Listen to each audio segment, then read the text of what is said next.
BCN news కి స్వాగతం. ముందుగా హెడ్లైన్స్ చూద్దాం.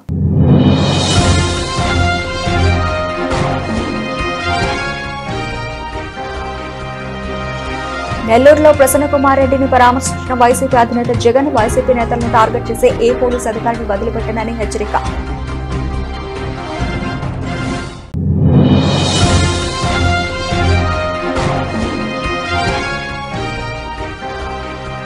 మండల్ లీగల్ సర్వీసెస్ కమిటీ ఆధ్వర్యంలో మానవ అక్రమ రవాణాపై అవగాహన కార్యక్రమం. ప్రతి ఒక్క పౌరుడు చట్టాలపై అవగాహన కలిగి ఉండాలన్న న్యాయమూర్తి సులోచన రాము.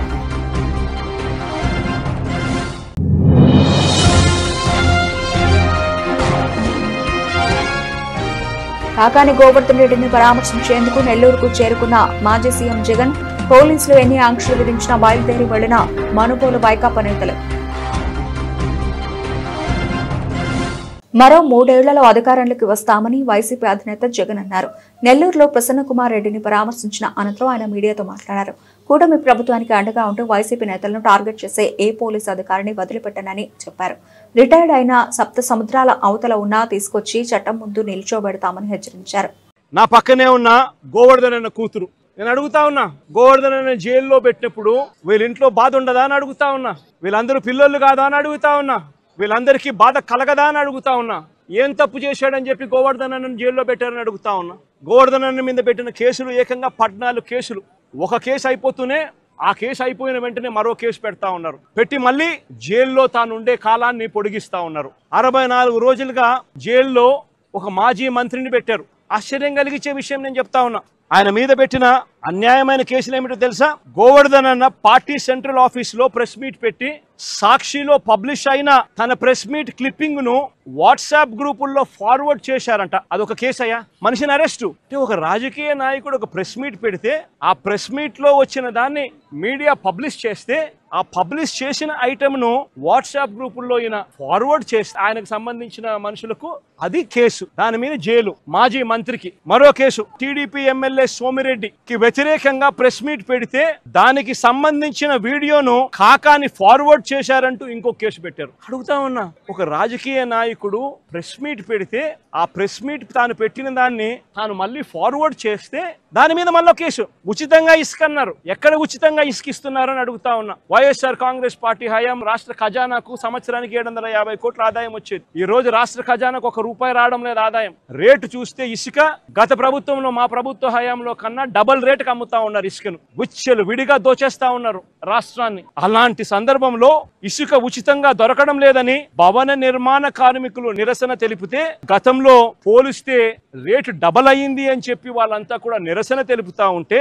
దానికి గోవర్ధన్ అన్న సంఘీభావం తెలిపాడు అని చెప్పి ఆ తెలిపిన దానికి మరో కేసు. ప్రజాస్వామ్యం ఎలా ఉందో చూడమని చెప్పి నేను అడుగుతా ఉన్నా. మీ ద్వారా రాష్ట్ర ప్రజలందరికీ కూడా విజ్ఞప్తి చేస్తా ఉన్నా. ప్రజాస్వామ్యం ఎంత దారుణంగా ఉంది అని చెప్పడానికి జరుగుతా ఉన్న ఈ ఘటనలు ఎలా అద్దం పడతా ఉన్నాయో గమనించమని అడుగుతా ఉన్నా. వెంకటాచలం మాజీ జెడ్పీటీసీ శేషయ్యన్న మీద అక్రమంగా కేసు పెట్టి జైలుకు పంపితే దీన్ని నిరసిస్తూ గోవర్ధన్ అన్న మాట్లాడితే పోలీసులకు వ్యతిరేకంగా మాట్లాడారు అని చెప్పి దాని మీద కేసు పెట్టారు. నేను అడుగుతా ఉన్నా, నువ్వు ఏకంగా ఒక జెడ్పీటీసీని తీసుకొని పోయి అక్రమ కేసు నువ్వు పెడితే, నువ్వు అక్రమ కేసు పెట్టినావు అని చెప్పి ఆధారాలతో మాట్లాడిన ఆ వ్యక్తి మీద పోలీసులకు వ్యతిరేకంగా మాట్లాడారని చెప్పి కేసులు పెట్టడం ఎంతటి దారుణమో ఆలోచన చేయమని చెప్పి నేను కోరుతా ఉన్నా. కావలి నియోజకవర్గం ఇంకొక కేసు. కొల్లదిన్నెలో మా పార్టీ కార్యకర్తలపై తెలుగుదేశం పార్టీ వాళ్ళు దాడులు చేస్తే బాధితులను పరామర్శించి పోలీసులు పక్షపాత వైఖరిని తాను ఎండగడితే దాని మీద కూడా మళ్ళీ కేసు పెట్టారు. అంటే ఒక రాజకీయ పార్టీకి సంబంధించిన తన మనుషుల మీద అన్యాయంగా తెలుగుదేశం పార్టీ వాళ్ళు దాడులు చేసినా బాధితులను వీళ్ళు పరామర్శించినా మా వాళ్ళు పోలీసుల పక్షపాత వైఖరిని వీళ్ళు ఎత్తి చూపించినా దాని మీద కూడా కేసు పెట్టే కార్యక్రమం జరుగుతూ ఉంది. ఇంకా ఆశ్చర్యకరమైన విషయం, ఇది నిజంగా నవ్వాలనో ఏడవాలనో కూడా అర్థం కాని దారుణమైన కేసు. 2024 ఎన్నికల సందర్భంగా ఎలక్షన్ కమిషన్ ఆధ్వర్యంలో నడుస్తా ఉన్న పీరియడ్ లో ఆ టైంలో లిక్కర్ పంచుతా ఉన్నారని కేసు పెట్టినారు. లిక్కర్ పంచుతా ఉన్నారని కేసు పెడితే తర్వాత మళ్ళీ చంద్రబాబు నాయుడు గారి ప్రభుత్వం వచ్చిన తర్వాత దాని మీద దర్యాప్తు కూడా పూర్తి చేసి ఛార్జ్ షీట్ కూడా వేసినారు కదా, అయిపోయింది కదా. మళ్ళా సంవత్సరం తర్వాత అదే ఛార్జ్ షీట్ లేకి మళ్ళీ వెళ్ళి గోవర్ధన్ రెడ్డిని ఇప్పుడు ఇరికిస్తా ఉన్నారు. ఏమయ్యా ఇది నాకు అర్థం కావడంలా. ప్రజాస్వామ్యంలో బతుకుతా ఉన్నామా? ప్రజాస్వామ్యంలో బతకడం లేదా? ఇంతకన్నా దారుణమైనది ఏమైనా ఉంటుందా? అది కూడా తప్పుడు వాంగ్మూలాలు మళ్ళీ ఇప్పుడు సృష్టించి ఆ గ్రామంలో ఏదో లిక్కర్ ఎవడో పంచుతా ఉంటే ఎవడో ఎందుకు పంచుతున్నారని అడిగినాడంట.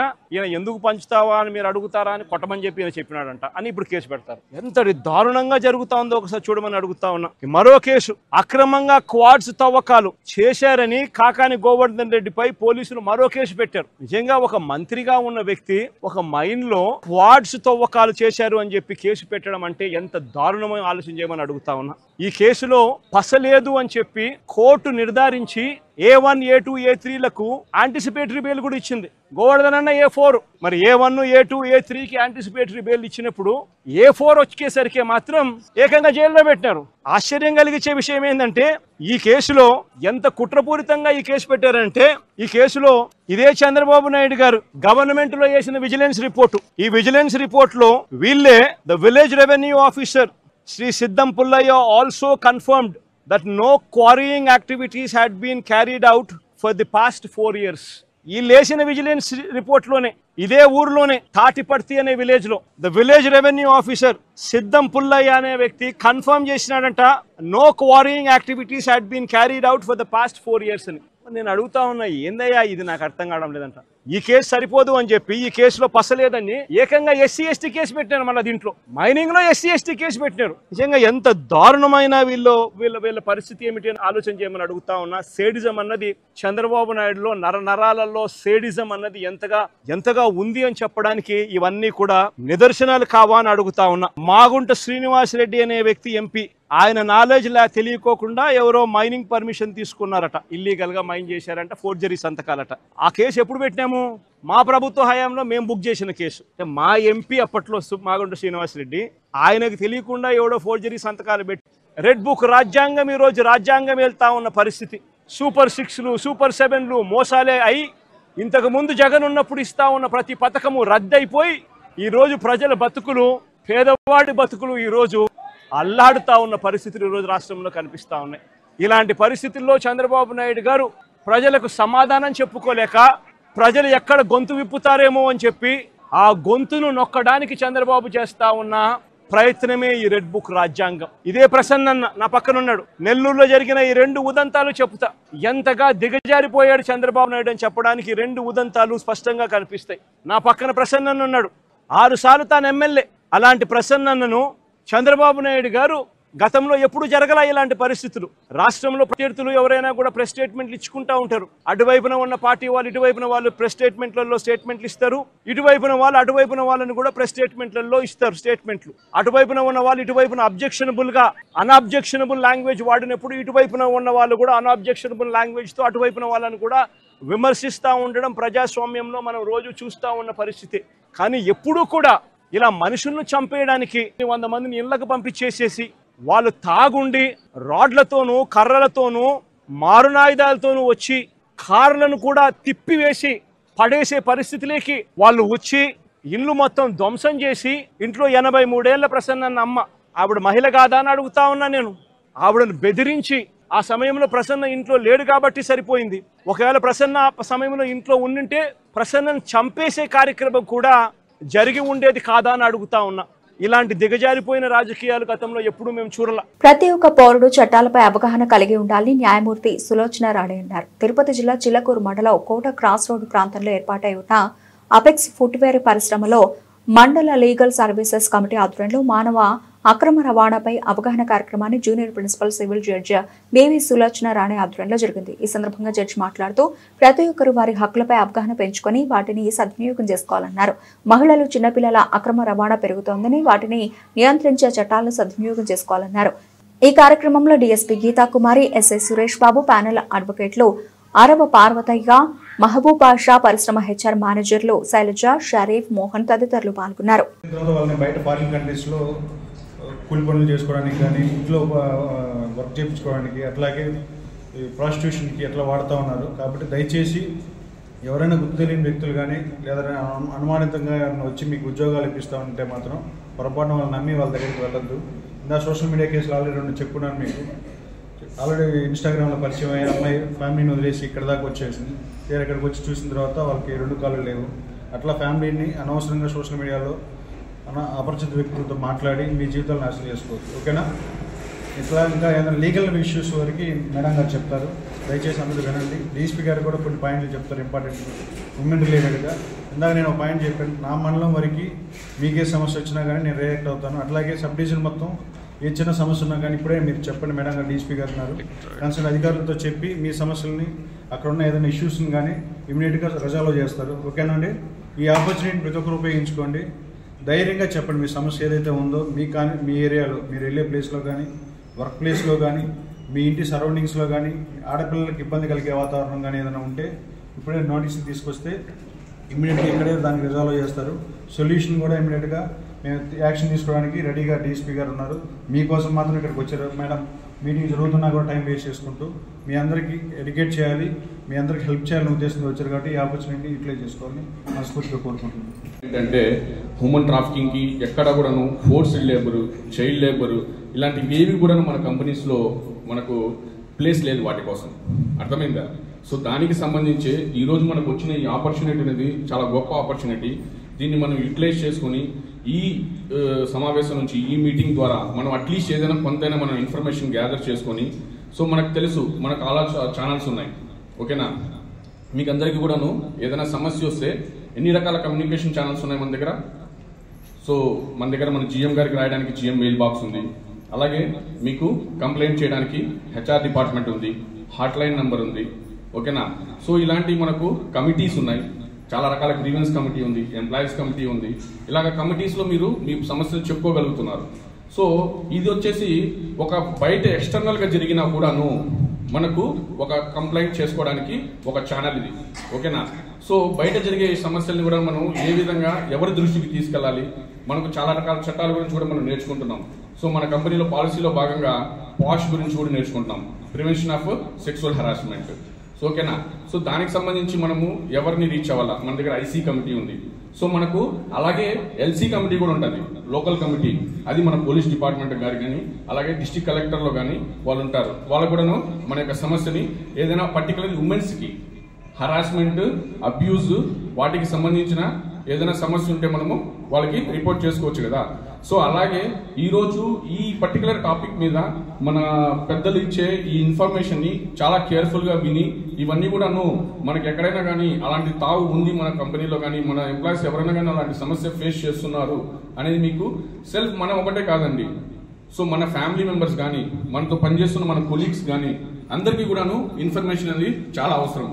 సో మీరు తెలుసుకున్నది మీ వరకే ఉంచకుండా సో మీ కొలీగ్స్, మీ లైన్లో పనిచేస్తున్న మిగతా వారికి కూడాను, ఇంకెవరైతే మన ఎంప్లాయీస్ ఉన్నారో వాళ్ళందరికీ కూడా ఇన్ఫర్మేషన్ అనేది తెలుసుకున్నది షేర్ చేయాలి. చేద్దామా?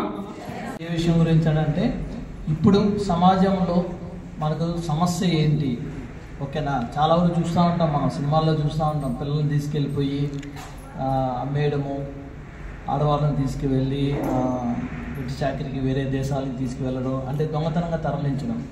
అదేవిధంగా సార్ చెప్పారు, చాలామంది రీసెంట్గా పేపర్ చూసినా సోషల్ మీడియాలో చూసినా ఎక్కడ చూసినా కూడా ఏంటంటే ఎవరో ఒక మహిళ ఆవేదనలు, సమస్యలు జరుగుతూ ఉంటాయి. సో వీటిపైన ఎందుకు జరుగుతున్నాయంటే మాయమాటలు విని, ఓకేనా, సో ఎవరికి తెలియకుండా రావడము, దాని తర్వాత వాళ్ళు ఎవరి చేతిలో ఉన్న గ్యాంగ్స్ చేతిలో పడడము, వాళ్ళ జీవితాలన్నీ నాశనం అయిపోతున్నాయి. ఎన్నో కుటుంబాలు దీనికి బానిస ఇదైపోయి చెల్లాచెదురైపోయినా ఉన్నాయి, ఓకేనా, మనం చూస్తూనే ఉంటాం. సో వీటన్నిటికీ ఏంటంటే ముఖ్యమైన కారణం ఏంటంటే అవగాహన లేనందువల్ల, ముందు జాగ్రత్తగా ముందుగా అవగాహన లేనందువల్ల ఇలాంటి సమస్యలు జరుగుతున్నాయి. దీనివల్ల చాలా కుటుంబాలు ప్రాబ్లం అవుతున్నాయి. కాబట్టి దీనిపైన ప్రభుత్వం తరపు నుంచి సో ముఖ్య అతిథులుగా పేదరికంలో మగ్గిపోతున్న ఫ్యామిలీస్లో నుంచి బిడ్డల్ని పర్చేజ్ చేసి ఎంతకు పర్చేజ్ చేస్తారు? 10,000కి, 20,000కి. నేను మొన్న ఎక్కడో పేపర్లో చదివా, 3,000 రూపాయలకి కన్నబిడ్డను అమ్ముకున్న తల్లిని కూడా చూశాను. మనం అనుకుంటాం ఆవిడ దుర్మార్గురాలు అమ్మేసుకుంది అని. దుర్మార్గురాలు కాదండి, ఆవిడ పేదరికం ఆవిడని ఆ స్థితికి తీసుకెళ్ళి. ఆ బిడ్డను పెంచి పోషించలేని పరిస్థితి ఆ దీనస్థితి ఆ తల్లిది. అలాంటి వాళ్ళని టార్గెట్ చేసి 10,000కి 20,000కి బిడ్డల్ని కొని బాగా డబ్బుండి సంతానాన్ని పొందలేని వాళ్ళకి ఆ బిడ్డల్ని కొన్ని లక్షల రూపాయలకు అమ్మేసుకుంటున్నారు. ఇది ఒక రకమైన ట్రేడింగ్. ఇలాంటి ముసుగులో పసి పిల్లల్ని, బయట ఆడుకుంటున్న పిల్లల్ని మనకు తెలియకుండా ముఠాలుగా ఏర్పడి వాళ్ళందరినీ క్యారియర్స్ అంటారు. ఇది చాలా పెద్ద స్కామ్.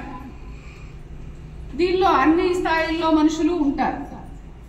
ఒరిజినల్ డాన్స్ ఎవడో ఉంటాడు, మీరు సినిమాల్లో చూస్తుంటారు. అక్రమంగా మాదక ద్రవ్య రవాణా ముఠ, అట్లాగే చిన్న పిల్లల్ని అమ్ముకునే ముఠ, వీళ్ళన్నీ ఉంటారు. ఫిజికల్గానే ఉంటారు, మన సినిమాల్లోనే కాదు.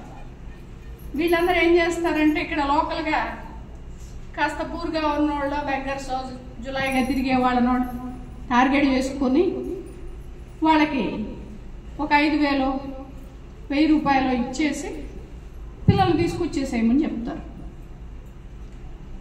మనం ఏమనుకుంటాం, పిల్లలు బయట ఆడుకుంటున్నారు అనుకుంటాం. ఆ ఆడుకునే పిల్లల్ని సైలెంట్గా నోరు నొక్కేసి, పసిబిడ్డకి రెసిస్ట్ చేసేంత శక్తి ఉండదు కదా, ఎదుర్కొనే అంత శక్తి ఉండదు, ఎత్తుకెళ్ళిపోతారు. ఎత్తుకెళ్ళిపోయి ఏం చేస్తారు అంటే 2-3 రకాలుగా ఉపయోగిస్తారు వాళ్ళని. ఒక కన్నో కాలో తీసేసి బెగ్గర్స్గా మార్చేసి వాళ్ళ చేత భిక్షాటన చేయించి వాళ్ళని కడు దయనీయ పరిస్థితుల్లో ఉంచి ఆ భిక్షాటన నుంచి వచ్చేటువంటి ఆదాయంతో కోట్లు గడిస్తున్న వాళ్ళు చాలా మంది ఉన్నారు దేశంలో. అదొక రకమైనటువంటి మానవ అక్రమ రవాణా. ఇక పిల్లల్ని తీసుకెళ్ళి మీరు వినే ఉంటారు, అవయవాలు అమ్ముకోవడం.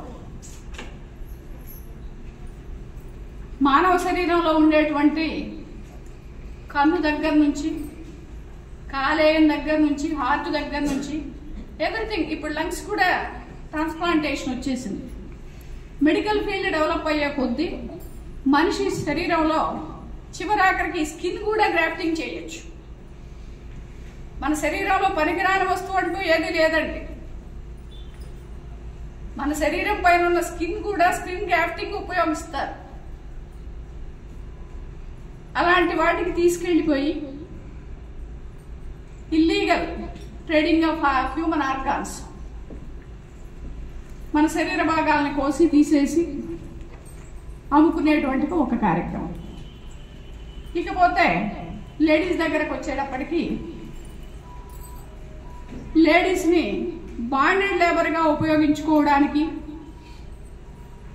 విదేశాలకి మెయిడ్ సర్వెంట్స్గా అమ్ముకోవడానికి, అంటే వాళ్ళ ఇళ్లలో పనిచేసే పని మనుషులుగా అమ్ముకోవడానికి, అలా కాదంటే ప్రాస్టిట్యూషన్కి, వ్యభిచార వృత్తి,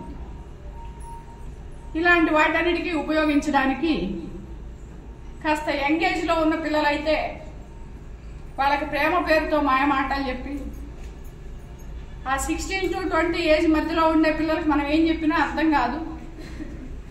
వాళ్ళు ఏం ఫీల్ అవుతారంటే అమ్మా నాన్న ఏదో పని చేసుకుని వస్తారు, వాళ్ళకేమీ తెలియదు, బయట ప్రపంచం, మేము పెద్దవాళ్ళం అయిపోయాము, వీ నో ఎవ్రీథింగ్ అనుకుంటారు. కాబట్టి మనం చెప్పే మాటలన్నీ చాలా తేలిగ్గాను, ఏమీ కాదులే అన్నటువంటి నిర్లక్ష్య ధోరణి, ఇలాంటివన్నీ వచ్చేస్తాయి. వీటన్నిటి మూలంగా ఏం చేస్తారు, ఎవడో 4 మాటలు చెప్తాడు, నువ్వు ఆహా ఓహో నీకోసమే నేను పుట్టాను, నిన్ను చూసేంతవరకు అందం ఇలా ఉంటుందని నాకు తెలియదు. మీరు సినిమా చూస్తుంటారు కదా, నాకు అలవాట్లేదు, అందుకని నాకు డైలాగ్స్ గుర్తు రావట్లేదు. That is the problem. So ఇలాంటి చిల్లర మాట, నా దృష్టిలో అవన్నీ చిల్లర మాటలే. ఎందుకంటే ఎంత ప్రేమగా చూసే భర్త అయినా సరే ఇలాంటి పిచ్చి కూతుల భార్య ముందు కూయడండి. ఎప్పుడన్నా మీరు విన్నారా? వినరు. చాలా ప్రేమ ఉంటుంది భర్తకి, కానీ భార్య ముందు ఇలాంటి మాటలు మాట్లాడటం. కానీ చిల్లర విధవలు మాత్రమే ఇలాంటి మాటలు చెప్తారు. అవి చాలా వినసొంపుగాను, శ్రవణానందంగాను, ఇలా అనిపిస్తుంటాయి. అనిపించి ఏం చేస్తారు, పేరెంట్స్ చెప్తే వినరు, వాళ్ళకి తెలియకుండా వాళ్ళకి చెప్పకుండా దొంగతనంగా అబద్ధాలు చెప్పి వాళ్ళని మోసం చేసి వాళ్ళతో తిరుగుతుంటారు. తిరుపతి జిల్లా కోట పట్టణంలోని జిల్లా పరిషత్ ఉన్నత పాఠశాలలో చదువుతున్న ఎస్సీ వసతి గృహ విద్యార్థినులను గుంజీళ్లు తెయించి కొట్టిన పీఈటీ సుభాన్ అలియాస్ మాబాషాపై విద్యాశాఖ మంత్రి నారా లోకేష్ నివేదిక పంపుతామని ఎస్సీ ఫైనాన్స్ కార్పొరేషన్ డైరెక్టర్ పోరమెట్ల కుమారి తెలిపారు. కోటలోని ఎస్సీ బాలికల వసతి గృహంలో ఆమె పలువురు తెదేపా మహిళా నేతలతో కలిసి విచారణ జరిపారు. యూనిఫామ్ వేసుకురాలేదని పీఈటీ తమను గుంజీళ్లు తెయించి కొట్టారని పరుష పదజాలంతో దూషించారని విద్యార్థినులు వాపోయారు. అలాంటి పీఈటీ తమకు వద్దన్నారు. ఘటన తర్వాత తాము పాఠశాలలకు వెడితే కొందరు వివక్ష చూపుతున్నారని ఆవేదన వ్యక్తం చేశారు. కుమారి మాట్లాడుతూ బాలికల ఉన్నత పాఠశాలలో పురుషులు ఉపాధ్యాయులుగా ఉండకూడదనే విషయాన్ని విద్యామంత్రికి విన్నవిస్తామన్నారు. విద్యార్థినులను రహస్యంగా విచారిస్తామని తెలిపారు.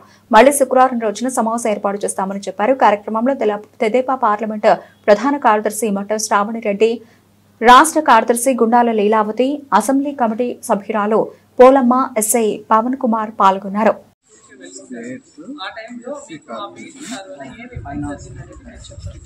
దానికోసమే ఇక్కడ మనకు లోకేష్ గారు, చంద్రబాబు నాయుడు గారు, మన సునీల్ కుమార్ గారు అందరూ కూడా ఇక్కడ పంపించుకున్నారు. సైట్ నుంచి మేడం వస్తున్నారు. మేమందరం కూడా ఆడపిల్లలకి అట్లాంటి ఇబ్బందులు మరో పిల్లలు ఎవరికి కూడా జరగకుండా ఏ స్కూల్లో కూడా అట్లా జరగకుండా చూసేదానికోసం అక్కడ ఏం జరిగిందో అది మీరు క్లియర్గా చెప్పచ్చు మేడం.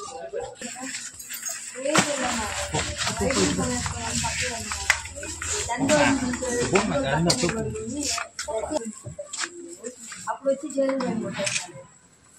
చెప్పాక కూడా అప్పుడు సగం మందిని కొట్టి తర్వాత గుంజులు దిగుతారు. ఈ గుంజులు తీయడం అనేది మొదటిసారా ఆల్రెడీ స్కూల్ ఓపెన్ అయినప్పుడు జరుగుతుంది. ప్రతి శనివారం జరుగుతుంది మేడం. మరీ అంత సీనియర్ ఓన్లీ హాస్టల్ వరకే అందరినీ కొట్టారు మేడం. చేస్తారు మూమెంట్లో కూడా చెప్పినా కూడా వాళ్ళకి అది చాలా ప్రాబ్లం.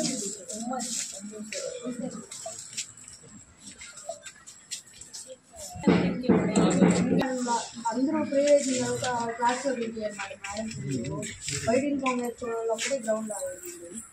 తెలియదు మేడం. తర్వాత క్లాస్కి వెళ్ళిన తర్వాత ఆడుకుంటే అడిగారు ఉంటాయి. అప్పుడు సార్ వెళ్ళి వాళ్ళు ఇంటి వెళ్తారు అడిగారు. అది మాకు తెలియదు. ఇప్పుడు మీరు ఒక్కరేనమ్మా, ఇంకెవరైనా ఉన్నారా? ఆ రోజు వాళ్ళు చెప్పండి, మేము నోట్ చేసుకుంటాను. అవసరం లేదు, సరేనా? లోకేష్ గారు మీకు తెలుసు, ఇప్పుడు విద్యాశాఖ మంత్రిగా ఉన్నప్పుడు ఆయన పిల్లల కోసం చాలా తపన పడుతున్నాడు. కాబట్టి మీకు ఏ జరిగినా కూడా ఓపెన్ గా చెప్పండి. ఇక్కడ మీడియా ఉన్నారు, ప్రభుత్వ అధికారులు ఉన్నారు, డిపార్ట్మెంట్ ఉంది, తర్వాత మేమున్నాము. ప్రతిదీ కూడా నోట్ చేసుకొని వెళ్ళి కరెక్ట్గా వాళ్ళకి ఇస్తాము. ఇంక మీట నేను కూడా ఆలోచన చేసేది అంటే పిల్లలు మీరు మన లేడీస్ ఉన్న దగ్గర అలాంటి డ్రిల్ మాస్టర్స్ మనకు అవసరం లేదు. లేడీనే పెట్టాలనేది కూడా మేము ఒకటి చెప్తాం సార్ గారికి కూడా. 1 by 1 చెప్పారంటే రాసుకోవడం జరుగుతుంది నాన్న. ఎవరు ఇక్కడ భయపడాల్సిన అవసరమే లేదు. ప్రభుత్వ పరంగా నేను వచ్చింది, నన్ను ఇక్కడికి పంపించారంటే ఏం జరిగింది, అక్కడ ఏం జరిగింది అన్నది తీసుకోవడానికి. మీరు కరెక్ట్ మెసేజ్ చెప్పారంటే ఇంకోసారి ఎక్కడ కూడా ఇలాంటివి జరగకుండా చేయడానికి మాత్రమే వచ్చిండేది. 1 by 1 చెప్పండి, ఏం ఫీల్ అవ్వాల్సిన పనిలే.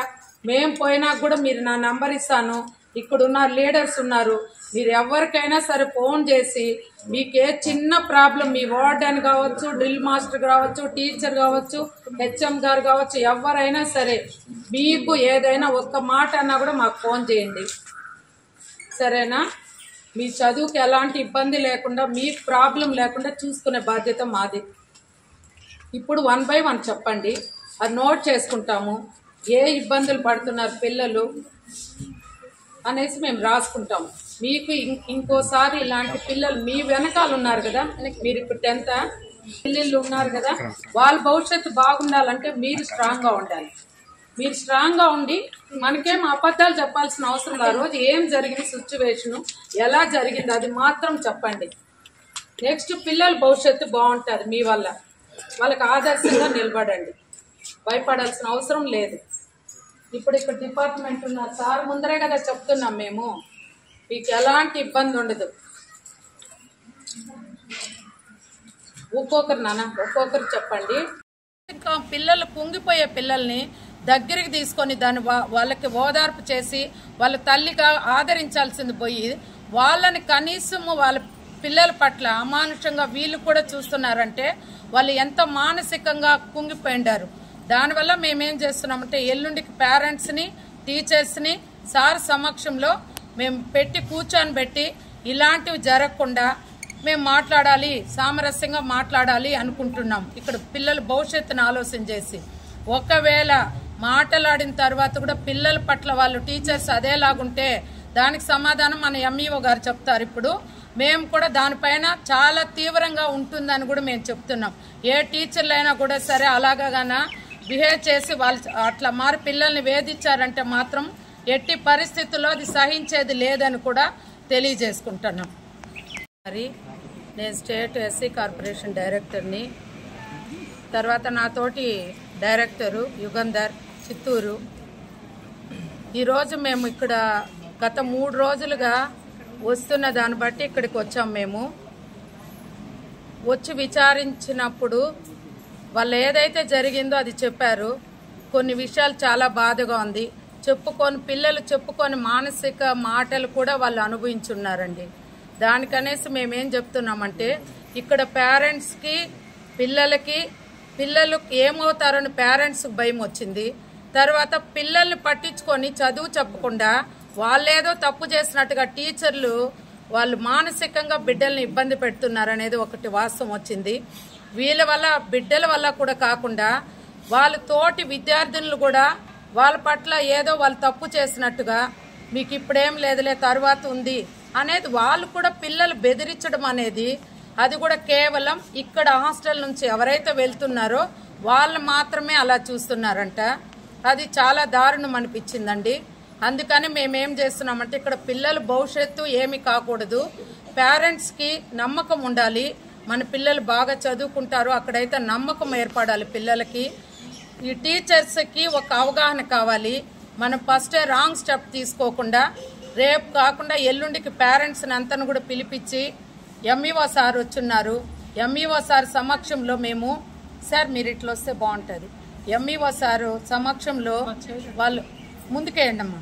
ఎంఈఓ సార్ సమక్షంలో టీచర్స్ ముందరనే హాస్టల్ కాకుండా స్కూల్లోనే ఎక్కడైతే వాళ్ళకి జరిగిందో అక్కడ కూర్చొని పెట్టి టీచర్లు ఎవరైతే ఇప్పుడు 3 days నుంచి వాళ్ళ పిల్లల పట్ల అలా ఉన్నారో ఒక టీచర్ అంటే తల్లి కన్నా గురువు కన్నా దైవం. నెల్లూరు జిల్లాలో సోలార్ ప్యానెల్స్ పరిశ్రమ పెట్టి వందలాది మంది నిరుద్యోగులకు ఉపాధి కల్పిద్దామనుకుంటే అడ్డంకులు ఎదురవుతున్నాయని ఎంపీ వేమిరెడ్డి ప్రభాకర్ రెడ్డి చెప్పారు. అందువల్లనే తాను ఈ ప్రతిపాదన విరమించుకున్నానని అన్నారు.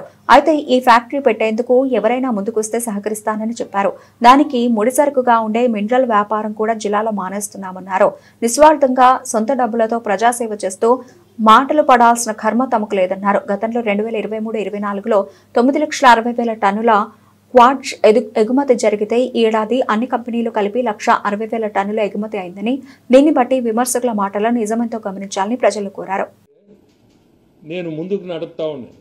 విపిఆర్ ఫౌండేషన్ ఎప్పుడు స్టార్ట్ చేశాను, దాని మీద ఏమేమి చేస్తున్నాను, డిఫరెంట్ యాక్టివిటీస్ నా సొంత డబ్బుతో నేను చేస్తూ ఉంటే దానికి ఎన్నో విమర్శలు. సరే దాన్ని కూడా విమర్శించుకొని దాని గురించి కూడా నేను పట్టించుకోదలుచుకోలేదు. బట్ ఇది ఈ మధ్యకాలంలో టూ మచ్గా పోతా ఉంది. దానికనే అందరినీ పిలిచి చెప్దామని మేము చెప్పాలంటే ఈ 2 కంపెనీల మీద చేసిందంతా కలిస్తే 19,600 టన్నులు నీకు కాగితాలతో సహా అన్నీ కూడా సబ్మిట్ చేస్తాం. మొత్తం ఈ 24-25 ప్రభుత్వం వచ్చిన కాడి నుంచి చూస్తే చెన్నై పోర్ట్ నుంచి ఎక్స్పోర్ట్ అయిన మొత్తం క్వాడ్స్ 1,60,000 టన్నులు. దాంట్లో మేము చేసింది 19,689 టన్నులు. కాగితంతో సహా అన్ని పోర్ట్ నుంచి తీసుకొచ్చింది ఇదంతా డీటెయిల్స్. సేమ్ థింగ్ ఇన్ని మాటలు మాట్లాడుతూ ఉన్నారు. దోసుకున్నా ఏంది దోసుకునేదని. 19,000 టన్నులతో ఏంది నా టర్న్ ఓవర్ ఎంత, నా సొంత వర్కులు నేను చేసేది ఏంది, ఇంత చేసింది 19,000 టన్నులు. 23-24 కానీ చూశారంటే దాదాపు 9,67,000 టన్నులు ఎక్స్పోర్ట్ చేసి ఉన్నారు. ఎవరు? సోకాల్డ్ నన్ను విమర్శించేవాడు. రేపు మళ్ళీ విమర్శిస్తారు, నో ప్రాబ్లం. ఎందుకంటే వాళ్ళ కర్మకి వాళ్ళు పోతారు, అది భగవంతుడు చూసుకుంటాడు. ఇంకా నేను దీని సమాధానం కూడా ఇంకా చెప్పదలుచుకోలేదు, ఎందుకంటే అవసరం లేదు. ఈరోజు కూడా క్లారిటీ ఎందుకు ఇస్తున్నా అంటే, నేనుగా ఇది ఈ 2 కంపెనీలు కానీ ఈ క్వాడ్ సంబంధించి మొత్తం క్లోజ్ చేసుకుంటున్నా. నాకు అవసరం లేదు ఇది, ఎందుకంటే నేనేదో జిల్లాలో మంచి చేయాలని వచ్చాను. ఈ మాటలు పడి నాకు అవసరం లేని మాటలు పడుతున్నా. నేనేదో కోట్లు 100 కోట్లు 1000 కోట్లు దోసుకుంటున్నా అని. 19,000 టన్నులు కూడా ఎందుకు చేసామంటే అది కూడా చెప్పాలి మీకు. ఇది ఎక్స్పోర్ట్ పంపించి ఆ రాయితో వాళ్ళు అక్కడ తయారు చేసిన సేమ్ ఈ క్వాడ్ శాండ్, ఈ శాండ్ అక్కడ క్రూజిబుల్స్ తయారు చేసేదానికి. క్రూజిబుల్స్లో ఇన్నర్ లేయర్ ఉంటుంది, అవుటర్ లేయర్ ఉంటుంది, మిడిల్ లేయర్ ఉంటుంది. మనది ఈ శాండ్ తీసుకుపోయి మేము అక్కడ టెస్టింగ్ అని, ఇది ఇన్నర్కి పనికి వస్తుందా, అవుటర్కి పనికి వస్తుందా, లేకపోతే మిడిల్కి పనికి వస్తుందా, 3 లేయర్స్ అది క్రూసిబుల్స్ తయారు చేసి, దాన్ని టెస్టింగ్గా ఈ స్టోన్ పంపించాం ఇంటి నుంచి. ప్రతిదీ కూడా సబ్జెక్ట్ ఏంటంటే ఫ్యాక్టరీ పెట్టాలనే ఉద్దేశంతోనే ఇవన్నీ టెస్ట్ చేసి 19,000 టన్నుతో ఎన్ని కోట్లు సంపాదిస్తారు? నేను ఎన్ని కోట్లు సంపాదిస్తాను? నా సొంత టర్న్ ఓవర్ ఎంత? అసలు ఇంత చూస్తే ఏంది, దాదాపు 96 కంపెనీలు ఎక్స్పోర్ట్ చేస్తుంది. ఎంతసేపటికి లక్ష్మీ కోడ్స్ ఫిన్ కోడ్స్ అని మాట్లాడుతూ ఉండదు. ఇక్కడ చూస్తే 96 కంపెనీలు 1,60,000 టన్నులు పంపించున్నారు ఈ ఇయర్ అంతా. లాస్ట్ ఇయర్ చూస్తే నేను చెప్పాను కదా 9,60,000 టన్నులు. మొత్తం మీకు ఒరిజినల్ డాక్యుమెంట్స్ అన్నీ ఇస్తాం, మీరందరూ కూడా చూడాలా. ఎందుకంటే ఇది మరీ ఎక్స్ట్రీమ్స్కి వెళ్ళిపోయింది. సో ఈరోజు ఈ ప్రెస్ మీట్ పెట్టిందే నేనుగా ఈ క్వాడ్స్ అనేది చేయదలుచుకోలేదు. కానీ ఎవరైనా మంచి మనసు చేసుకొని మన జిల్లా కానీ రాష్ట్రంలో ఎవరైనా కానీ ఈ ఫ్యాక్టరీ పెట్టండి. మంచి ఫ్యాక్టరీ, చాలా మంచిది, ఫ్యూచర్ ఉన్న ఫ్యాక్టరీ. మనకు ఉండే రా మెటీరియల్ ఇక్కడనే ఉంది. దీన్ని నేను మానేశానని చెప్పి ఇక్కడ సైలెంట్ కావచ్చు, లేకపోతే ఇంకా కూడా మాట్లాడవచ్చు. కానీ పబ్లిక్ చెప్తున్నా, ఎవరో ఒకరు దీన్ని ఇంట్రెస్ట్ తీసుకొని దానికి కావాల్సిన నేను చేయగలుగుతా. ఎందుకంటే మేము చాలా హోంవర్క్ చేసి ఉన్నాం. అసలు ఫ్యాక్టరీ ఏ సైజు పెట్టాలా, ఎంత ల్యాండ్ అవసరం, ఎంత నీళ్లు కావాలా, ప్రతిదీ నా దగ్గర ఉన్నాయి డీటెయిల్స్. ఇవన్నీ కూడా నేను సాయం చేయగలుగుతా. ఎందుకంటే ఆల్రెడీ ఖర్చు పెట్టి ఒక టీం తయారు చేసి పంపించడం.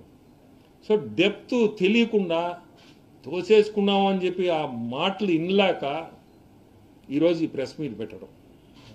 నేను అది కూడా పైన ప్రభుత్వం ఇల్లీగల్ అనేది ఎక్కడ కూడా ఇల్లీగల్ చేస్తే ఒప్పుకోము అనేది విత్ క్లారిటీ.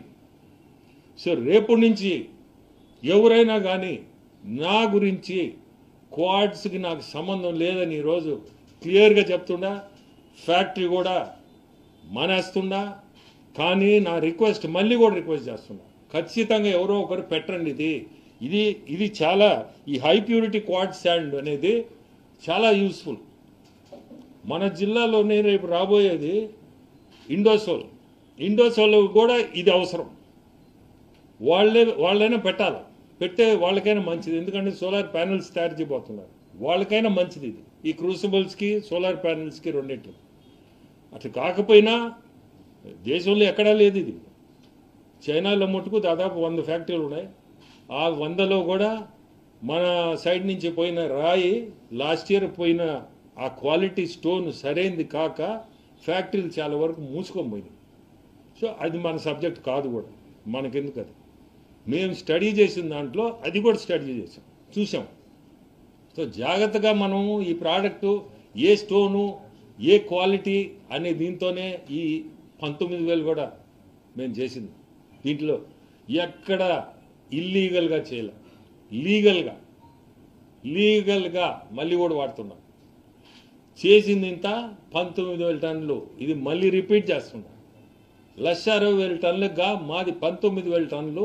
దాన్ని కూడా just to see whether this material is useful or not అనే దానికి ఫ్యాక్టరీ పెట్టాలంటే అంత పెట్టేటప్పుడు మనం చూసుకోవాలనే ఉద్దేశంతో ఇచ్చేసాం. సో మీ అందరికీ కూడా క్లారిటీ ఇచ్చా. రేపు నుంచి దీని గురించి ఎవరన్నా మాట్లాడినా కాకాని గోవర్ధన్ రెడ్డిని జైల్లో పరామర్శించేందుకు మాజీ ముఖ్యమంత్రి జగన్మోహన్ రెడ్డి హెలికాప్టర్లో నెల్లూరుకు చేరుకున్నారు. పోలీసులు ఎన్ని ఆంక్షలు విధించినా మనుబోలు వైకాపా నేతలు బయలుదేరి వెళ్లారు. తమ నాయకుడి కోసం ఎంత దూరమైనా వెళ్లేందుకు సిద్ధమని దారి పొడవునా జగన్ జిందాబాద్, కాకాని నాయకత్వం వర్ధిల్లాలి అంటూ నినాదాలు చేస్తూ తరలి వెళ్లారు. జగన్మోహన్ రెడ్డిని చూడగానే వారిలో ఉత్సాహం ఉప్పొంగింది. పోలీసులు ఎంత బందోబస్తు చర్యలు తీసుకున్నా తమ నాయకులపై ఉన్న అభిమానాన్ని అడ్డుకోలేకపోయారు. మరోవైపు పోలీసులు తమ వంతు విధులు నిర్వహించారు.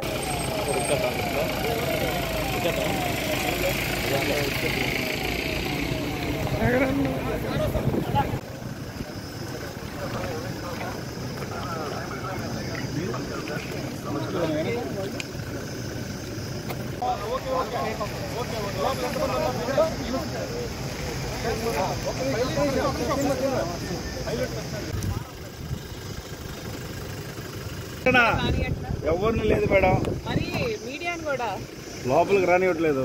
ఈ సిఐ గారు అయితే అసలు మరి సమాధానం కూడా లేదు మేడం.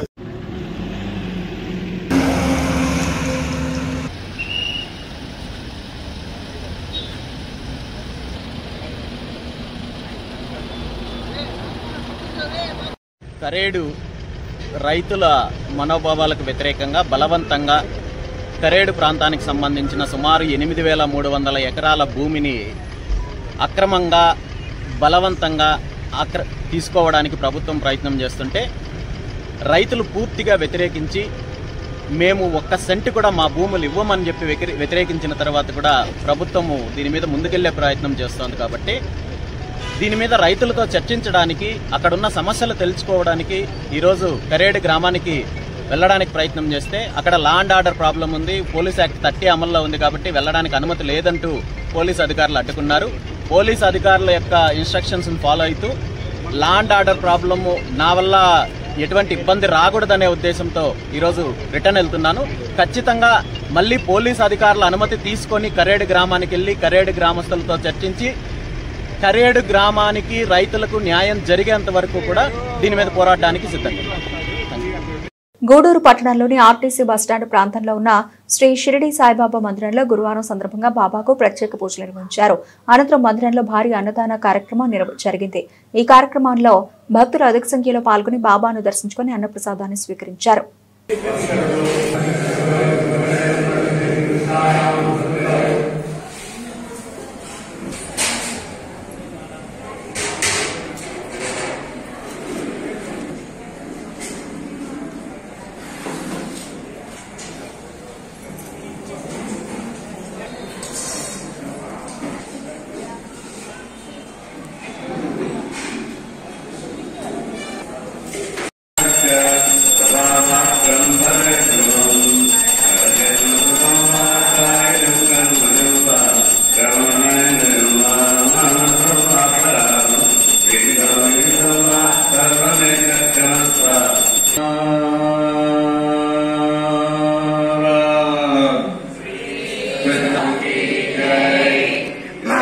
అందరికి వెళ్ళారమ్మా, ఆరోగ్యం అందరికి వెళ్ళారండి.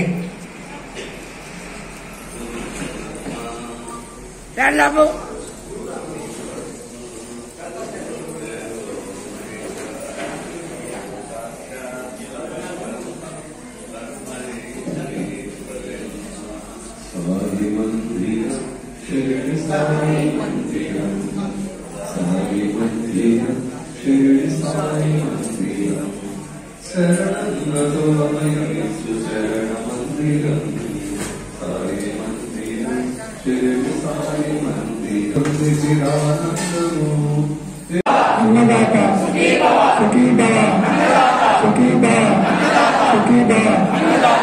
ఇప్పుడు సాయి ప్రసాదం దళార్పణ అని చెప్పి అందరు తీసుకోవచ్చు. ఎవరికన్నా నిదానంగా తీసుకోండి.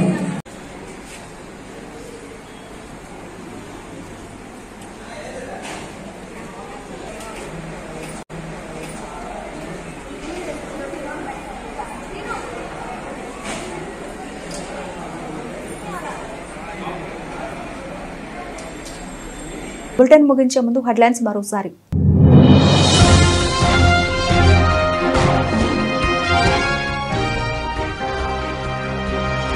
నెల్లూరులో ప్రసన్నకుమార్ రెడ్డిని పరామర్శించిన వైసీపీ అధినేత జగన్, వైసీపీ నేతలను టార్గెట్ చేసే ఏ పోలీసు అధికారిని వదిలిపెట్టనని హెచ్చరిక.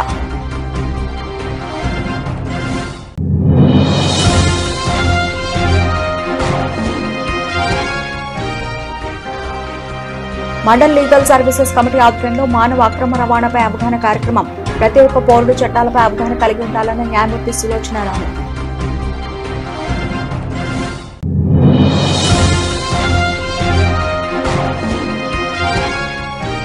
కాకాని గోవర్ధన్ రెడ్డిని పరామర్శించేందుకు నెల్లూరుకు చేరుకున్న మాజీ సీఎం జగన్, పోలీసులు ఎన్ని ఆంక్షలు విధించినా బయలుదేరి వెళ్లిన మనుబోలు వైకాపా నేతలు.